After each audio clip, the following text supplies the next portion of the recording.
Hey everyone, if you're using Grok AI, it's important to stay safe and protect your data.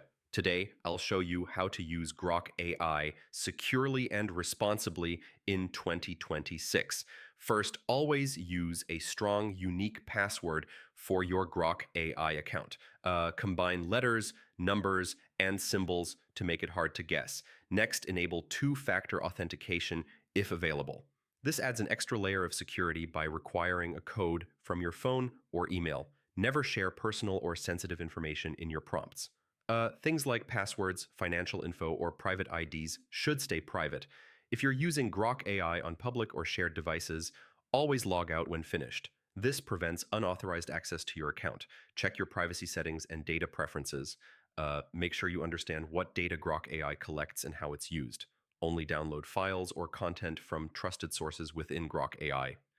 Um, Avoid clicking suspicious links or prompts from unknown users. Finally, keep your browser and any Grok AI apps updated. Updates often include important security fixes. And that's it.